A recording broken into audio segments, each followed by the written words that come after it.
Kryeministri Edi Rama në një takim me fermerët foli për nevojën e përshtatjes së sektorit të bujqësisë me tregun e Bashkimit Evropian. Rama tha se sektori do të riorganizohet ku secili prodhon më vete e i gjithë prodhimi shitet bashkërisht. Tani nuk jemi më të dëshiruar, por jemi të detyruar të hymë, që është faza e bashkimit.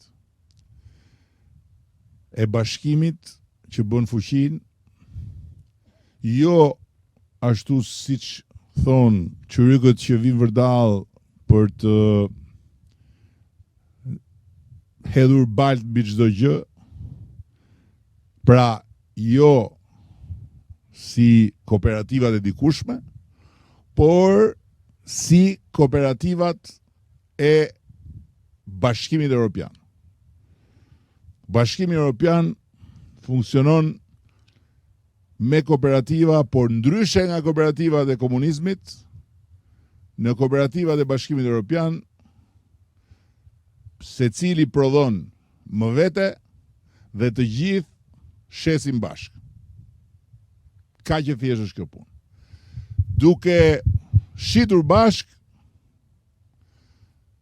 krijojnë një volum shumë më të madh, pra kanë një pozitë negociuese shumë më të fortë me blersin, por nga ana tjetër harmonizojnë të gjithë veprimtarinë prodhuese, pasi mbjellin me një farë, pastaj ndajnë kostot e punimit të tokës, ndajnë kostot e përkujdesjes për prodhimin, dhe pastaj grumbullojnë, ambalazhojnë dhe shesin. Shoqëri të Bashkuara Bujqësore, SBB. Kështu janë quajtur në ligj për të shmangur atë frikën e madhe që vjen nga trauma e shkuarës që po na mbledhin tashin kooperativ këta socialistët. Mbështetja për zhvillimin e sipërmarrjeve të fermerëve është rritur dhe me marrëveshjen që do të nënshkruhet së shpejti me bankat dhe Bankën e Shqipërisë për kredit me interes të ulët, shtoi Rama, është një hap pozitiv. Me një mesazh të drejtë për drejtë, ai u drejtua kryebashkiakëve, duke thënë se nëpërmjet paketës së maleve duhet të ngrejnë 10 agroturizëm dhe 3 shoqëritë bashkuara, ose në të kundërt nuk kanë për të kandiduar më. Sepse parat janë. Ne e kemi rritur shumë ndjeshëm mbështetjen e tani për pak ditë, fund muajit, fillim muajit tjetër, do të firmosim dhe marrëveshjen me bankat dhe me Bankën e Shqipërisë dhe do të vendosim në dispozicion të gjithë atyre që duan ta dyfishojnë sipërmarrjen një linjë kredie me interes të ulët dhe me garancia shteti. Askush nuk ka më alibi, as kryetarët e bashkive. Kryetarët e bashkive kam thënë, po nuk bët 10 agroturizma me paket dhe maleve.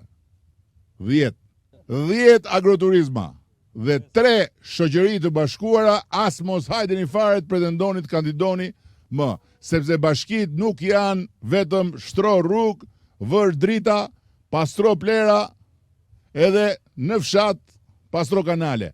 Bashkit duhet të jenë aleatët e fermerëve, duhet të jeni aktiv. Dhe nga ana tjetër bashkia duhet të krijojë sipërmarrje në fshat. Sipërmarrje për qershin, sipërmarrje për mollën, sipërmarrje për grumbullimin, sipërmarrje për përpunimin, sipërmarrje që njerëzit në fshat të krijojnë mirëqenie, jo të mbijetojnë me 2 dhë dhe 3 dele, po të krijojnë mirëqenie. Që dhe të rit thonë, ore, po unë po shkoj atje. Pse të rri në mes të tymit, e në mes zhurmës? Ndërkohë ministri i Bujqësisë dhe Zhvillimit Rural Andi Salla, gjatë fjalës së tij, theksoi se është duke u zbatuar modeli i bashkimit fermerëve përmes strukturave të përbashkëta të bashkëpunimit bujqësor, veçanërisht në sektorin e frutaperimeve. Ai bëri të ditur se ky projekt mbështetet nga Ministria që ai drejton dhe Banka Botërore. Salla u ndal edhe tek përdorimi i teknologjisë në bujqësi, ku theksoi se po zbatohen modele pilot me sensor inteligjent që monitorojnë sipërfaqet bujqësore në kohë reale. Ministri prezantoi gjithashtu risitë e skemës kombëtare të mbështetjes për bujqësinë, duke bërë të ditur se buxheti i saj është dyfishuar dhe përfshin mbështetje për një gamë të gjerë sektorësh.